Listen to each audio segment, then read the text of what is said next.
Hey y'all, it's Rick here with Uncommon Communion, recording at 12:47 on Sunday morning, which because in officially 3 a.m., which will go back to, or no, 2 a.m., which will go back to 1 a.m., it is, if you kind of have that logic, it's 11:47. Either way, it is kind of late and I am tired. And you might have guessed, I did not record an episode or write an episode for Saturday. And there's a good reason why. I'll share that with you in a moment. But I really wanted to come with you today, to be with you today here, to talk about what November 1st and 2nd are on the church liturgical calendar. Well, let us begin as we always begin by recognizing, realizing, celebrating, and affirming that we are always and everywhere in the holy presence, of the more and each other. Told you I was tired. So Friday was a very full day for me. It was end, end, end, and I ended up in the evening having a interesting, interesting time. I don't want to dwell on it too much, but I just want to say that it it rattled me. And what rattled me is this. I've talked here before about this moment and the split screen, if you will, about how we are in so many ways in this crisis moment for our democracy, this crisis moment for our economy, this crisis moment for our planet, in just a multitude of ways. Today, the first and into the second, millions, 41, 42 million Americans are at risk of losing food assistance. And all the markets, all the stores where they would spend that money are also at risk of losing revenue and perhaps cutting jobs as a result of it. It's a mess. It's horrible. And it should not be happening because T Rump has the power to avoid this, but he's choosing not to. Friday, Halloween, I had the chance, like I said, to serve at a party. Um, I work from time to time with a chef friend, and he invited me to work this party. And I don't want to go into too much detail, but just to say that it was an annual Halloween party that a wealthy, obviously, uh, person in near where I live, and the other side of town, though, um, spent probably $5,000 to $6,000 on this party. And I was reading today about a tone deaf party that T. Rump had in his White House, and about having to do with the ballroom and all kinds of stuff. And I was thinking, I was at one of those as well, serving, not as a guest, mind you, but serving. And it was just kind of staggering. So I we come together today on the second in the final 2 days of this transition time. I talked about this in my last podcast about All Hallows Eve and Samhain, and this time where it has long been believed by many faith traditions and pre Christian traditions that the veil, the separation between life and death, is thinner. And therefore, it is the time that we remember the ancestors, the people who have come before, and we also remember that we will someday be ancestors, that there will be a day when each one of us will be hopefully remembered well by those who come after us, right? And then the question becomes, what do we want to be remembered for? What does it mean to be a saint? The definition that the church has long used is someone who is in heaven with God.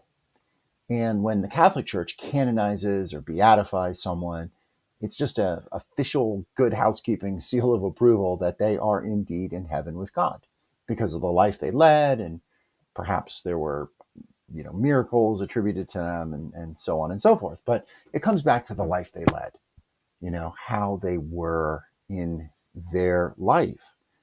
And we get guidance today in the liturgical gospel from Jesus himself about what it means to live a good life. And in this version, Luke's version, it also means what it means to live a woeful life, is the word that is used. So I want to read this to you from the this is the indigenous version that I often read and quote and write from. And I want to just to ask you, invite you to hear this familiar passage, Sermon on the Mount. Although in Luke's gospel, it is the Sermon on the Plain. In Jesus, he climbs up. In Matthew, Jesus climbs up to the mountain, kind of like Moses, bringing a new law. Here, Jesus is much more egalitarian and much more accessible to everyone. Those who can't climb mountains presumably can come across the plain to be with Jesus. And Luke is also much more hard-hitting because he gives us blessings and he gives us woes, right? Here's how this is translated. This is Luke's Gospel 6, verse 20 to 31. Creator sets free. Jesus looked out over the crowd of his followers and began to teach them about the ways of Creator's good road. Creator's blessing rests on you who are poor and in need. The good road is yours to walk. Creator's blessing rests on you who hunger now, for you will be filled to the full. Creator's blessing rests on the ones who weep now, for your sorrow will be turned into laughter. Creator's blessings rests on you when you are hated and rejected, looked down on and treated as worthless, all because you have chosen to walk the good road with the true human being. When this happens, let your hearts be glad and jump for joy. The spirit world above will honor you, for this is the same way your ancestors treated the prophets of their day. You are walking in their moccasins now. Here's what he said to the privileged people. Sorrow and trouble will be the end of you who store up possessions for yourselves, for you already had a life of ease.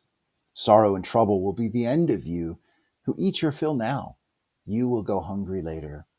Sorrow and trouble will be the end of you who are laughing about this now, for your own trail of tears is coming. Sorrow and trouble will be your end when others say only good things about you, for that is what our ancestors said about the prophets who told lies. A little bit more here. Hear me, you who are listening now. I am telling you to love your enemies. Do good to the ones who look down on you. Return blessing for cursing, and send up good prayers for the ones who give you trouble and pain.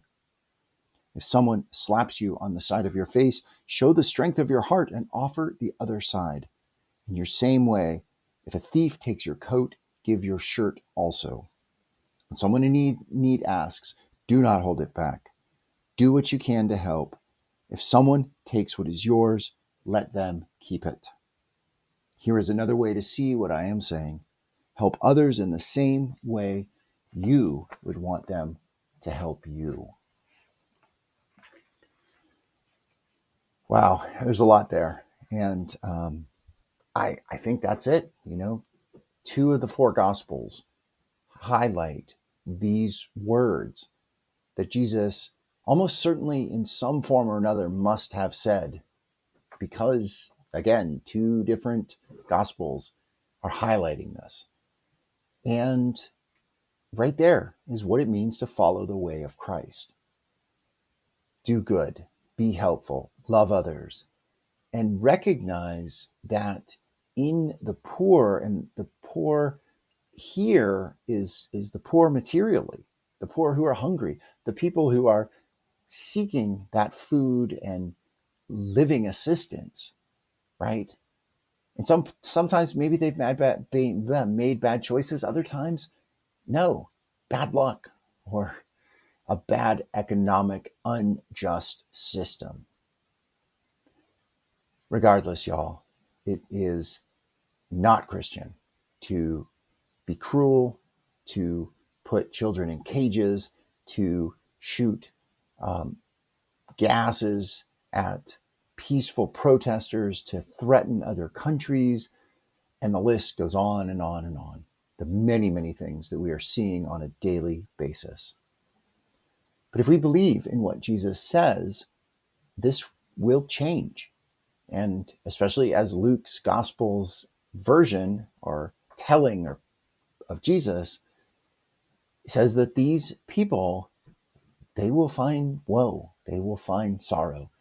And we don't want to look joyfully towards that, but I think we need to look hopefully to recognize that God is paying attention, God is listening, and we have right here a guide for how to live, how to be those good ancestors, how to have faith that there is more to life. We call it eternity, life after death, heaven. There is more to the wholeness and fullness of life than we can really imagine right now. We can only hope for and see glimpses of. And I do think we see glimpses of. So let us keep our sights on that, regardless of what our news feeds tell us, regardless of what the mad King hopeful, the Burger King, as some late night comedian called him, um, regardless of what he tweets or truths or whatever, that we can have faith, we can have courage, we can have integrity, we can have goodness, and we can be helpful to others. Let's close with the serenity prayer. God grant us the serenity to accept the things we cannot change, the courage to change the things we can, and the wisdom to know the difference. All right, y'all. Plan to be back tomorrow. Until then, blessing and good. Be bold. Be well.